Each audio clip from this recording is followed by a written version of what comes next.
d'interventions, c'est agréable, on a des bons liens, puis on fait plein d'activités, on essaie de varier, puis c'est ça. D'accord. Ici, je fais un schéma. Il y a une maison des jeunes à Adélaïde, une maison des jeunes sur Mons, Ouais. mais c'est la même maison des jeunes. C'est ça, C'est comme une continuité. c'est ça. C'est 2 points de service. 2 points de service. Oui. Pour maximiser le territoire. C'est ça. D'accord.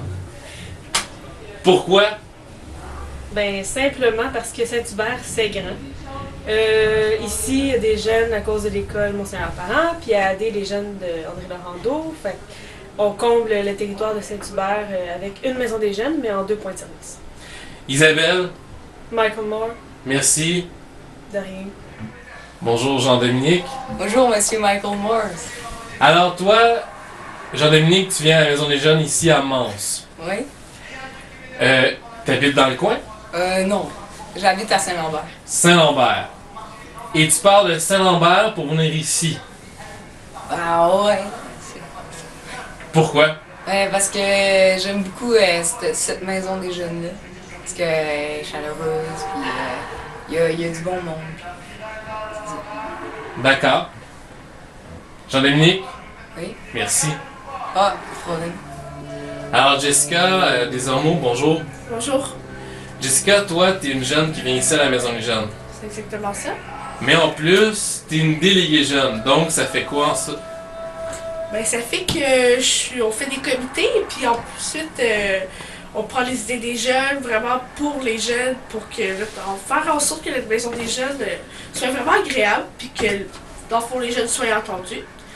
Donc toi, t'es la jeune qui prend le pouls des jeunes, arrive au conseil d'administration, parle avec le conseil d'administration, puis le conseil d'administration ben, peut prendre les meilleures décisions possibles parce qu'il y a le pouls des jeunes, parce que t'es là.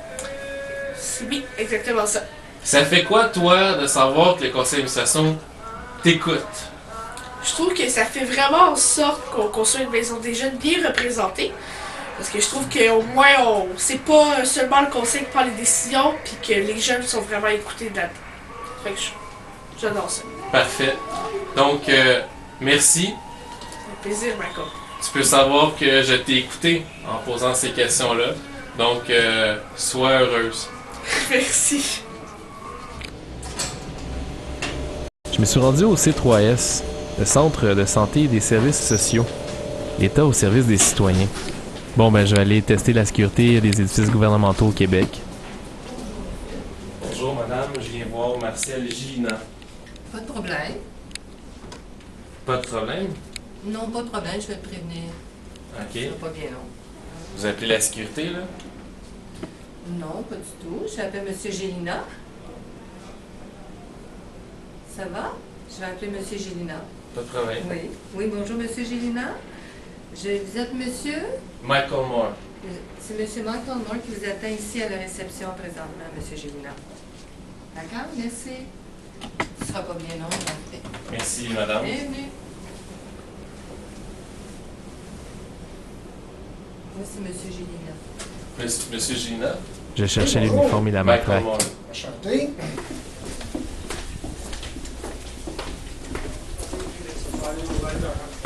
Après une centaine de pas, j'ai vite compris qu'avec des couloirs aussi longs, pas besoin de sécurité. Allez, va un Segway ou une Vespa. Ben non. On voit que ces personnes sont dévouées. C'est ça. Ah, ok.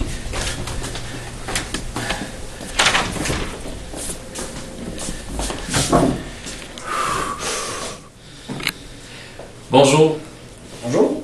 Donc, vous vous appelez Marcel Gina et vous travaillez pour le gouvernement pour aider les organismes de Saint-Hubert au niveau de la jeunesse, c'est vrai? Exactement.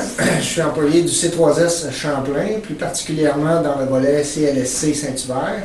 Et moi, je suis organisateur communautaire, et ça depuis maintenant 15 ans, dont les 6 dernières années ici à Saint-Hubert. D'accord. Bon, vous travaillez avec les organismes jeunesse. Est-ce que vous voyez une différence marquable entre les jeunes qui étaient jeunes dans les années 60, 70 et les jeunes aujourd'hui? Ce qui est sûr, c'est que quand on est parent, on oublie assez rapidement qu'on a été jeune. Alors, moi, je crois qu'il y a toujours eu une distance, que ce soit hier ou aujourd'hui, entre les parents et les jeunes. Cependant, je pense qu'on est tous conscients de l'importance de faciliter les rapprochements entre les jeunes et les parents. C'est pourquoi les intervenants jeunesse sont là et leur travail vise principalement à faire en sorte que les jeunes se sentent partie prenante de notre société et aient le goût de la changer. D'accord. Dernière question, parce que j'ai pas envie de me faire sortir par la sécurité. Dans cette perspective, est-ce que les organismes sont vitaux à aider les jeunes, de faciliter leur passage à être une personne adulte? Moi, je vous dirais que c'est essentiel. Il y a des parents qui éprouvent beaucoup plus de difficultés dans les rapprochements avec leurs adolescents, avec leurs jeunes. Et c'est donc, dans notre mandat, comme intervenant jeunesse, de supporter ces parents-là selon le besoin qu'ils vont éprouver, afin que leur rapprochement soit facilité et ainsi faire de meilleurs citoyens. I guess you guys aren't ready for that yet. But your kids are gonna love it. Merci, Gina. Oui. Merci. Plaisir. À la suite de ce documentaire, je dois me rendre à l'évidence. Il y a effectivement des organismes qui viennent en aide à la jeunesse. Je me rends compte également qu'il y a beaucoup d'organismes qui viennent aider dans plusieurs domaines. Et ce, avec l'aide du gouvernement et même de certaines personnes salariées pour pouvoir organiser, outiller et donner un soutien à ces organismes. Nous avons une aide, nous avons un soutien au Québec par des centaines d'organismes qui donnent espoir et qui contribuent à l'avenir.